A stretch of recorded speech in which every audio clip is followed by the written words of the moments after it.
اورنگزیب عالمگیر کی ماں فوت ہو گئی، 350 کمرہ تھا محل کا، اور اماں 12 سال ٹانگوں سے معذور رہی اورنگزیب عالمگیر کی۔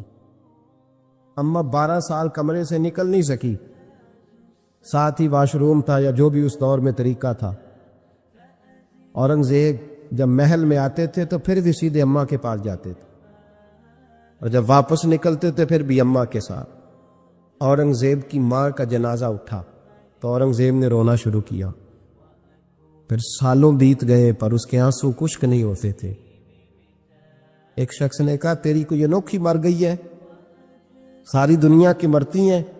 اس نے کہا میں بادشاہ ہوں، 24 گھنٹے لوگوں کا آنا جانا ہے، بڑے دبدبے ہیں، بڑے ڈیرے داریاں ہیں، بڑی بھینسیں، بڑی گائیں، بڑے کھانے والے، بڑے لانگری۔ میری ماں بوڑھی تھی، ایک کونے میں پڑی رہتی تھی، پر جب سے وہ گئی ہے یہ مجھے محل نہیں لگتا، مجھے قبرستان لگتا ہے، مجھے لگتا ہے یہ قبرستان ہے۔ ماں اور باپ تو تیری نعمت ہے بھائی۔ بخاری شریف میں حدیث موجود ہے، حضرت اسماء کہتی ہیں میری مشرکہ ماں مجھ سے ملنے آئی کئی سالوں کے بعد، دروازے کے باہر آ کے اماں نے آواز دی اسماء تیری ماں آئی ہے،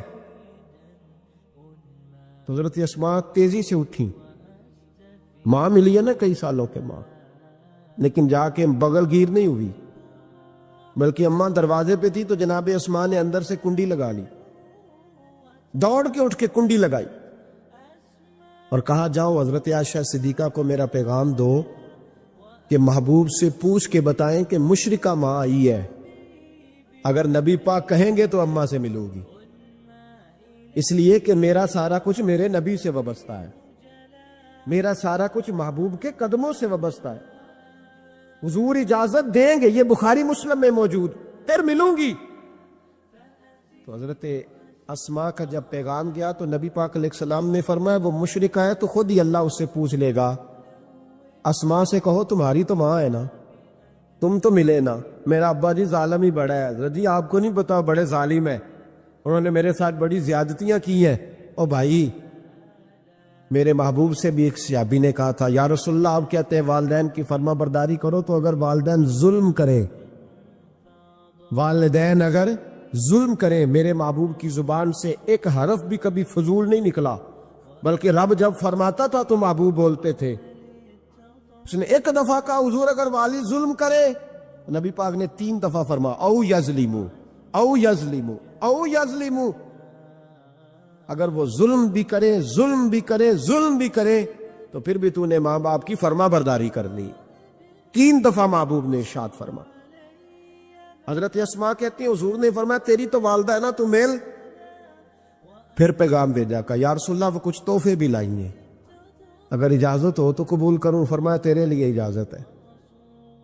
حضرت اسماء اتنی مضبوط مسلمان تھی کہ اماں مشرکہ تھی، لیکن اس کے قریب جانا انہوں نے پسند نہ کیا جب تک حضور اجازت نہ دے۔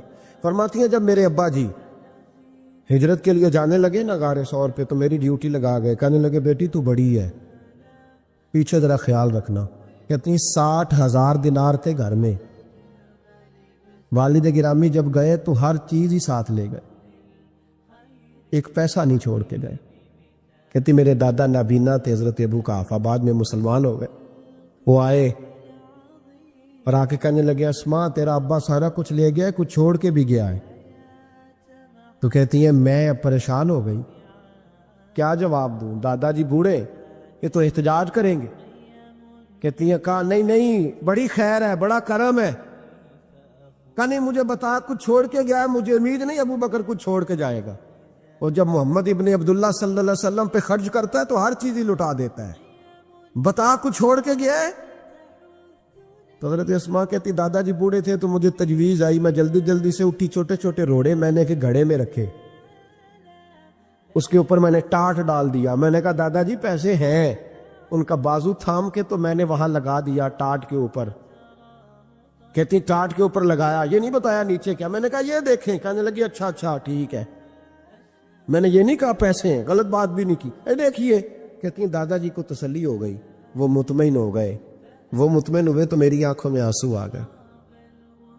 میں رو پڑی. میں نے کہا دیکھو رب کریم اس عمر میں مجھ سے کیسی خدمتیں لے رہا.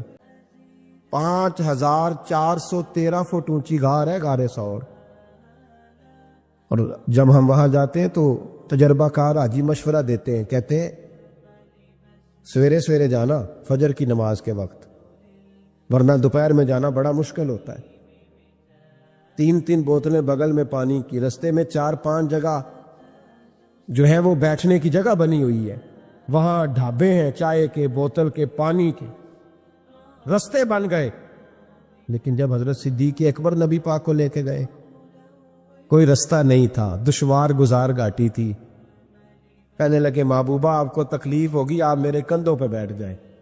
پبا پہاڑ قدم نہیں جے لاؤندا تے سور پہاڑ تے چڑھیا جاندا, او پیا جاندا جے یار نبی دا, اے اصلی دلدار نبی دا. حضرت صدیق اکبر حضور کو لے گئے, ڈیوٹی لگائی, فرمایا اسماء میں نہیں چاہتا, پریشانی جتنی مرضی ہے, ایمرجنسی جتنی مرضی ہے, پر میری محبت گوارا نہیں کرتی کہ حضور سرکے اور کھجور پہ گزارا کریں. بیٹے تازہ کھانا پکا کے پہنچانا ہے. 5413 فٹ اونچی غار اور دن کو ڈر آئے. حضرت اسماء کہتی ہے میں روز تازی روٹی پکاتی, کھانا تیار کرتی, جب دنیا سو جاتی تو میں پہنچا کے آتی. کون؟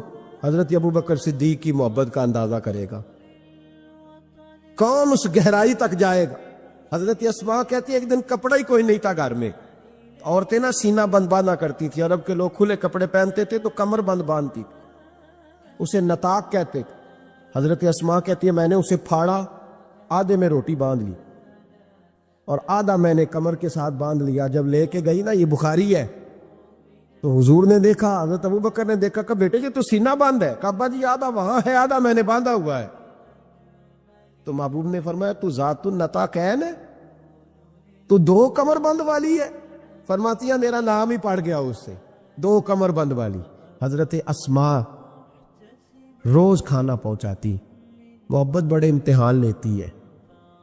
کہتی ہے میں بڑے وقار والے گھر کی مالک تھی, میرے والد قبیلے کے سردار تھے, کاروبار کرتے تھے تو دولت بھی میں نے ہمیشہ دیکھی تھی, کسی کی طاقت نہیں تھی بری نظر سے دیکھ سکے.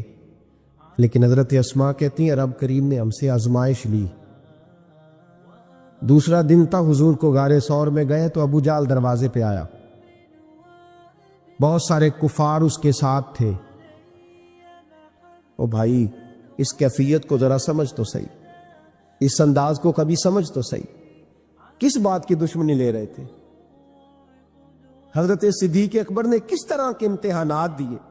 سارے کفار کٹھے ہو کے کہتی ہیں میرے دروازے پہ آ گئے, دستک دی, میں باہر آئی. ابو جہل کہنے لگا کہاں گیا ہے تیرا والد محمد ابن عبداللہ کو لے کے صلی اللہ تعالی علیہ وسلم, کہاں گئے؟ جناب اسماء کہتی ہیں اب میرے لیے بڑی مشکل ہو گئی, جھوٹ بولتی ہوں تو شریعت نہیں بچتی, سچ بتاتی ہوں تو وفا نہیں بچتی, کدھر جاؤں؟ کہتی ہیں پیروں میں زنجیریں ہیں, غلط بات کیسے کروں؟ اس نے پھر پوچھا, بولتی کیوں نہیں, کہاں گئے؟ میں خاموش تھی. تیسری بار پھر پوچھا کہاں گئے ہیں وہ؟ جناب اسماء کہتی ہیں میں نے فیصلہ کر لیا, شریعت بھی بچانی ہے وفا بھی بچانی ہے, دونوں چیزیں بچیں گی. بولو کہاں ہے؟ یہاں تو لوگ مردوں کے دین کے لیے نہیں ڈٹتے, اور 1 منٹ کے لیے بھی عقیدے پر مسلک پر ڈٹنے کو تیار نہیں ہوتے. لوگ دیکھتے ہیں مجلس کس طرح کی, اس طرح کا رنگ اختیار کر لیتے. جناب اسماء ڈٹ گئی, جناب صدیق اکبر کی صاحبزادی, اور کہتی ہے ابو جہل نے جب کہا نا بتا کہاں ہے, فرماتی ہیں پتہ نہیں خدا نے مجھے کتنی قوت عطا فرمائی. میں بولی اور بول کے کہا میں ابو بکر صدیق کی بیٹی ہوں, میں جھوٹ نہیں بول سکتی. کہنے لگی ابو جہل سن, مجھے پتا ہے وہ دونوں کہاں ہیں, پر میں تمہیں بتاؤں گی کوئی نہیں.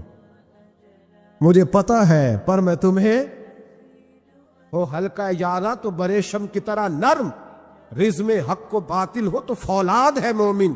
پتا ہے مجھے وہ کہاں ہے, پر جرت ہے تو پوچھ کے دکھا. کہتی ہیں چونک تھا مکے کا اور میرا عزت والا گھرانہ تھا, پر ابو جال نے بھرے بازار میں میرے منہ پہ تھپڑ مار دیا۔ کہتی ہیں میرے کان میں بالی تھی، نیچے پتھر تھا، میں اس کے اوپر گری تو میرا کان پھٹ گیا۔ لوگوں نے ابو جال کو پکڑا لے گئے۔ فرماتی ہیں وہ آزمائش بھی میں نے دی، امتحان بھی دیا، پھر میں اندر آئی اور میں نے پھر اپنے اس بہتے ہوئے خون کو اپنے کپڑے کے ساتھ صاف کیا، منہ کو لپیٹا اور پھر میں کھانا پکانے لگی۔ کہتی ہیں اسی طرح کھانا پکایا، اسی طرح تیاری کی۔ غار ثور پہ جو پہنچی تو ابو بکر صدیق نے لپٹا ہوا منہ دیکھا۔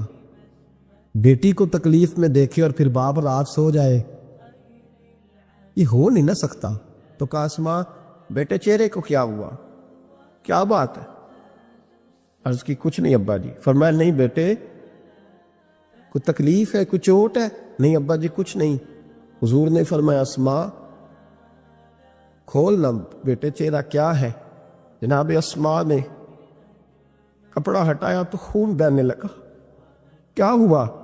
عرض کی حضور کچھ نہیں، ابو جال آیا تھا، پوچھتا تھا کیا بتاتی، جھوٹ بولتی تو شریعت میں اجازت نہیں تھی، بتا دیتی تو آپ کو تکلیف ہوتی۔ اس نے نا بڑے چوک میں تھپڑ مارا، میرا کان پھٹ گیا۔ حضور میں نے کچھ بتایا نہیں۔ نبی کریم سید عالم علیہ الصلوۃ والسلام کے ہاتھ اٹھے اور عجیب دعا دی حضور نے، کہا اللہ میں ابو بکر سے اور اس کے گھر سے راضی ہوں، تو بھی ان سے راضی ہو جا۔ حضرت اسماء بنت ابی بکر صدیق رضی اللہ تعالی فرماتی اس انداز میں قربانیاں دیں